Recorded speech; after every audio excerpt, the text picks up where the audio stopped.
Well, hello, good people. Mark Holmes here, and as always, I want to say thank you all for watching, commenting, subscribing, and being part of the Joe Boo Sports Report. Without you guys, as well as you ladies, you know that this literally does not work. Actually, this is my day job. Today is a huge day because we have not one, not two, but three different inspections here on the house. We've got the plumbing rough-in, the electrical rough-in, and the framing. Hopefully all those pass, and then I can pick up all the insulation and we can start insulating the house and then call for that inspection on Monday. So big day if all that stuff goes through. We're working on, I've already got Michael with a load of debris to go to the dump to get that out of there. And last night, you can see the post feet that I put. You can see how that's going to be the color, of course, of what all this is here. Today I'm going to have a lot of time waiting for the inspector because it's going to be an afternoon inspection. We may start doing some of the plastering, get our first coat and things on that as well. And I have a floor scraper. I may get out here with the ladder and start trying to scrape some of this stuff. A lot of this is already really loose.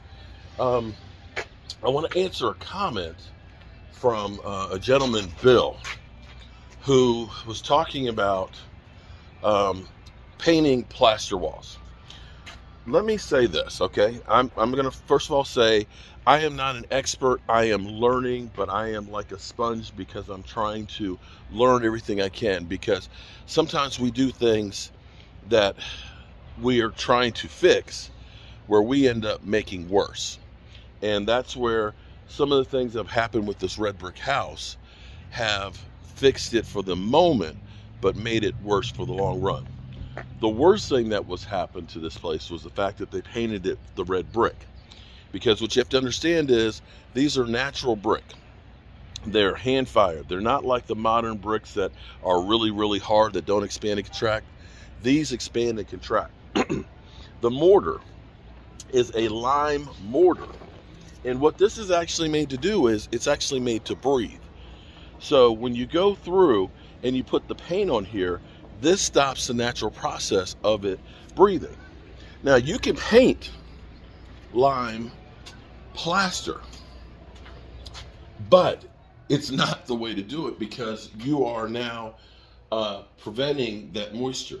One of the things they say about houses that have lime plaster, and I learned this also today, that a lot of hotels will have the pool area, the lobby areas done with lime plaster, is you have a fresh smell because you have the exchange of the moisture and the air going through it. And so when you put regular paint on this, and you can see where the paint is peeling off of the plaster here is great. There's a couple places that need to be pointed up. It's a little bit rough. I mean, you know, they're not perfectly smooth and stuff. Again, this was a school and they probably did it in a rush. This wasn't like they were doing the White House. But what you actually want this to be able to do is to constantly be able to breathe. So the better way to deal with this is actually using what's called a lime wash. And that's basically taking the lime putty 5-to-1, mixing that, and you end up putting color in it. That way, forever, the exchange of the moisture will be able to go out. Now the good news, and this is where I also found too, the guy was telling me that you have to understand that the plaster is always going to crack. He said the first coat especially will crack. He said, but don't worry about that. The other key is making sure that the brick itself is really wet. And we've been wetting this down for 2 days, and we're going to continue to wet it down some here. Now after I get everything ready for the inspector to come in, we're going to go through here and we're actually going to put our first coat of plaster on this thing, trying to level this out. So I'm excited about this. We'll take a brush and get rid of anything loose in here, but we're going to see if we can actually get this to look like a flat wall. Now there's some things that we've got, you know, you can see how with the chimney, this kind of, it's not a straight corner in there.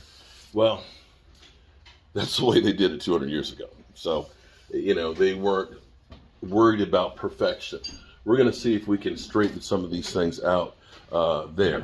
The other thing we're going to do is we're going to try and get a lot of the stuff cleaned up and things that we don't need here out so when the inspector comes in, he can walk through and see everything that he needs to. All right, so we're gonna get to work. I got my man Jet D here. I got my beautiful bride here, and we're gonna get cleaned up, and we're going to get the last blocking we need. We're gonna get everything pressurized for the inspection, and hopefully we will pass. Cross my fingers. That's it. Well, inspector came, and the electrical, perfect, no problem, flying colors.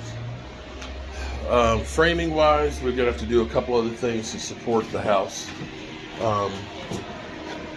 So that didn't pass. He wants a couple extra supports for the original beam. The bad thing is we got a few things more because of it being an old house to deal with, to take care of. Underneath that main beam, they want a couple of extra piers that are in there. We need some more nails in the sheathing, and a couple other little things. We need an extra plate put in on this piece right here, because I'm within 2 inches of the top right there. Not a big deal. We'll cut the supplies right there, slide that piece right in place, boom, chakalaka, it's out of there, and then put back in. That's the easy part to do for the inspection. I screwed up because you got to have 18 inches of space between the washing box and the track. No more than 42. And no more than 42. So 48. I got to cut that, drop it down, and extend that. No big deal. So that's, not the end of the world there. To fix that, we also need to put metal tie-in plates to make sure nobody screws any screws into that. So there. Again, not the end of the world. For a house that's 203 years old, and for all the work that we've had to do on it, that's really not that bad. It's really not that bad. Yeah, it's really not that bad. So I'm gonna go to the store, pick up some materials, and get to work. All right, peace. You know what? I'm gonna cheer up here because we have made so much progress with this place. And looking at just like, say, the windowsill over here sanded, and now, I don't know, if you've been watching this for any length of time, you've seen how this floor used to come up and look like a ski ramp. And getting, here's what's crazy about this house. I've gotten the patching done on the floor and got this back in place. So that way this corner is actually done.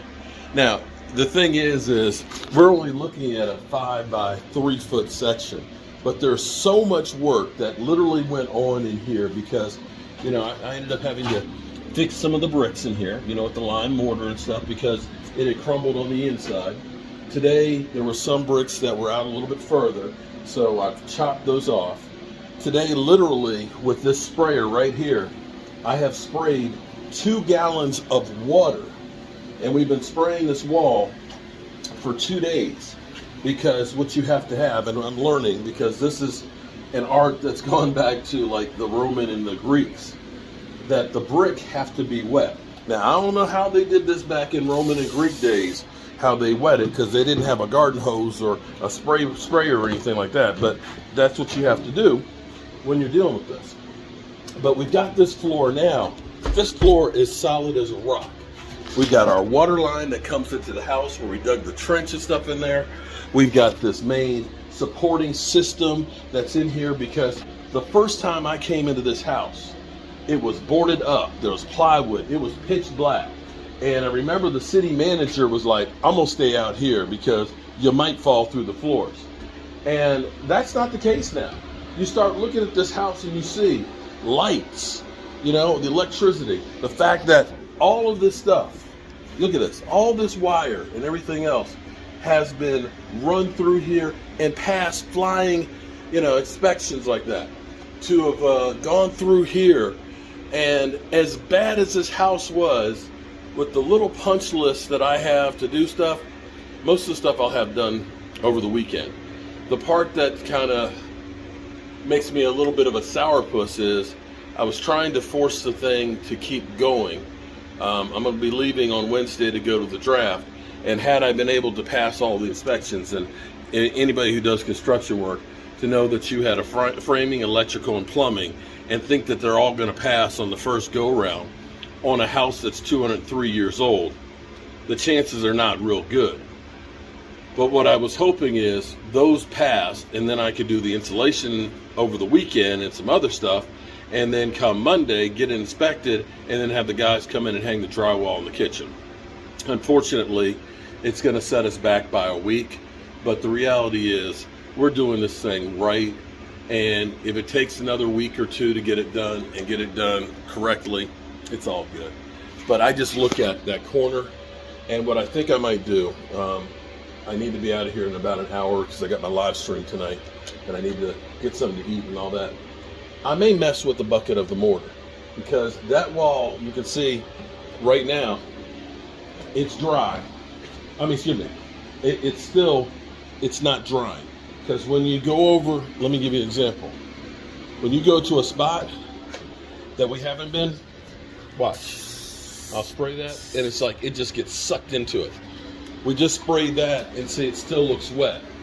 That's what my buddy Jonathan told me. You want it to still look like it's wet. And now that we've gotten it roughly flat, if we go ahead and mix, I'm gonna mix a bucket of the stuff, and I'm gonna slap it on there and see what happens. All right, so it's still a good day. Still a good day. All right, peace.